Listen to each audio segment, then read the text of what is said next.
Hi friends, स्वागत है आपका स्टडी मिनट पे। आज हम देखें कुछ महत्वपूर्ण क्वेश्चन जो बिहार से के लिए हो सकते। चलिए देख लेते हैं। हमारा पहला क्वेश्चन है, भारत का सबसे बड़ा कॉफी उत्पादक राज्य है। Option A Tamil Nadu, option B Andhra Pradesh, option C Karnataka, option D Kerala. तो इसका सही जवाब है ऑप्शन सी कर्नाटका। कर्नाटका भारत का सबसे बड़ा कॉफी उत्पादक राज्य है और दूसरे नंबर पे केरला, तीसरे नंबर पे तमिलनाडु है। तो यह जो मैंने पीले में दे रखा है ये सबसे बड़े उत्पादक हैं और ये जो लाल में दे रखा है ये नॉन ट्रेडिशनल उत्पादक है। तो आगे बढ़ते अपने अगले सवाल पे। हमारा अगला सवाल है, समुद्रगुप्त के समय कांची का राजा कौन था। तो इसका सही जवाब है ऑप्शन डी विष्णुगुप्त।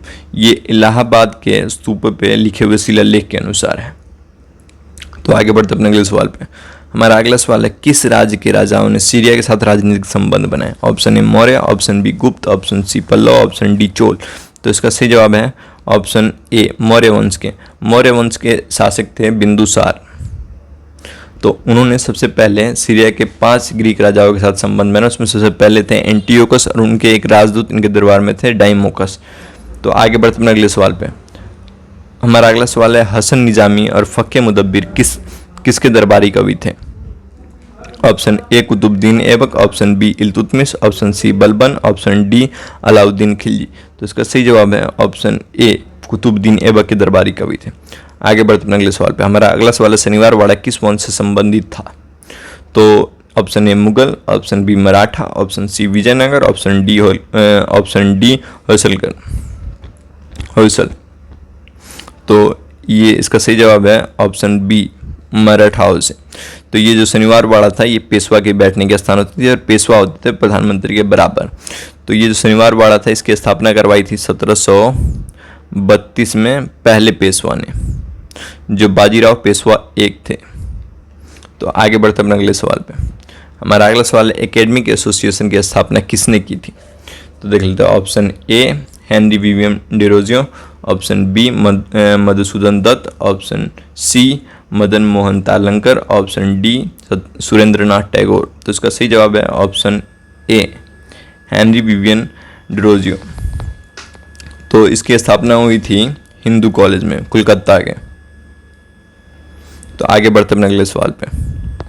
हमारा अगला सवाल है, बंगाल का अंतिम स्वतंत्र नवाब किसे माना जाता है। Option A Sirajuddaula, option B Mir Qasim, option C Mir Jafar, option D Shujauddaula. तो इसका सही जवाब है ऑप्शन ए बंगाल का अंतिम स्वतंत्र नवाब थे सिराजुद्दौला, जो प्लासी के युद्ध के हारने के बाद ये उनकी नवाबी चली गई थी। तो ये प्लासी का युद्ध हुआ कब था। तो ये हुआ था 23 जून 1757 को।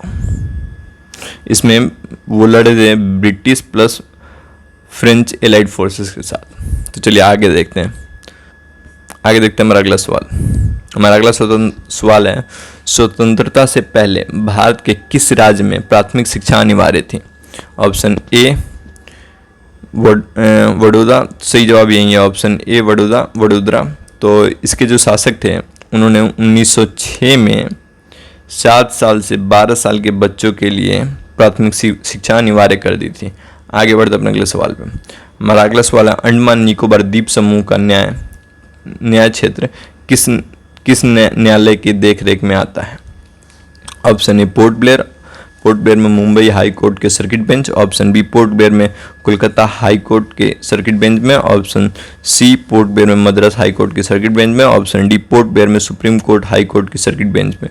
तो इसका सही जवाब है ऑप्शन बी पोर्ट ब्लेयर में कोलकाता हाई कोर्ट की सर्किट बेंच पे।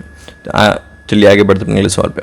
हमारा अगला सवाल वैसे ही है, केंद्र शासित प्रदेश लक्षद्वीप के न्यायिक क्षेत्र का कार्य कौन सा न्यायालय करता है। Option A Tamil Nadu high court, option B Kerala high court, option C Kolkata high court, option D Bombay high court. तो इसका सही जवाब है option B Kerala high court. और इस बेंच की स्थापना हुई थी 1956 में, जो लक्षद्वीप के न्यायिक क्षेत्र को देखता है।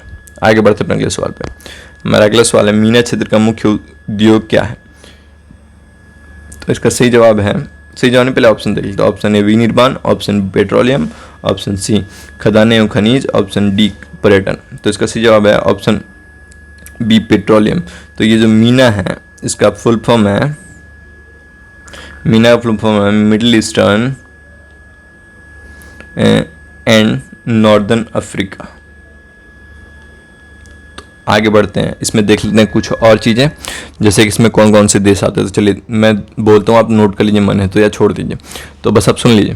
पहला देश है अल्जीरिया, दूसरा देश है Bahrain, Egypt, Iraq, Iran, Jordan, Israel, Kuwait, Lebanon, Libya, Morocco, Oman, Qatar, Saudi Arabia, Syria, Tunisia, United Arab अमीरात और यमन।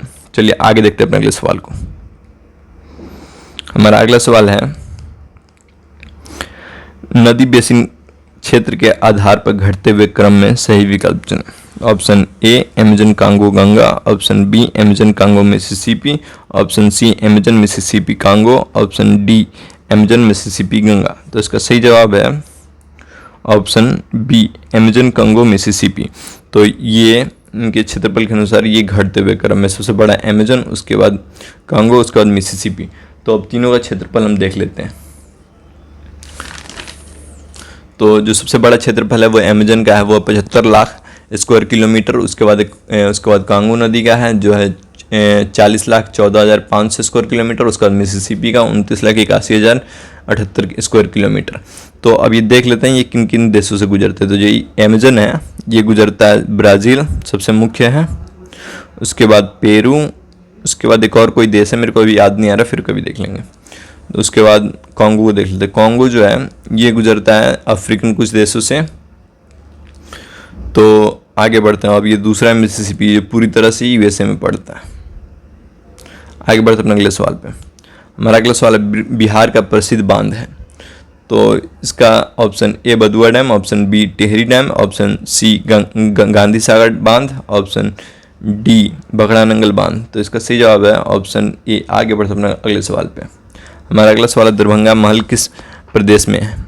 तो आपको लग रहा होगा दरभंगा महल नाम से लग रहा हो बिहार में, पर ये गलत है। तो ये है ऑप्शन सी उत्तर प्रदेश में। आगे बढ़ते अपने अगले सवाल पे। हमारा अगला सवाल है और आखिरी सवाल है, इस्कॉन की स्थापना कब हुई। Option A 1964, option B 1966, option C 1968, option D 1970। तो इसका सही जवाब है ऑप्शन बी 1966।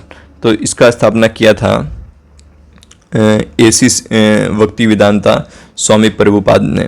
और ये इस्कॉन का फुल फॉर्म है international society of Krishna consciousness, और ये इसका हेडक्वार्टर है न्यूयॉर्क में। और इसके बारे में एक और फन फैक्ट बताता हूँ, जो एक इनके भक्त हैं अल्फ्रेड ब्रूस फोर्ड, अब इनका नाम हिंदू के अनुसार अम्बरीश दास है। ये ग्रेट ग्रैंडसन है, यानी नाती हैं ये हेनरी फोर्ड के, जो कि फोर्ड मोटर्स के संस्थापक हैं। तो ये फोर्ड बहुत बड़ी कंपनी है अमेरिका की, और इंडिया में भी बहुत सारी गाड़ियाँ आती हैं इनकी। चलिए धन्यवाद वीडियो देखने के लिए। आशा आपको वीडियो पसंद आई होगी, और अगली बार फिर नई वीडियो में मिलेंगे। धन्यवाद।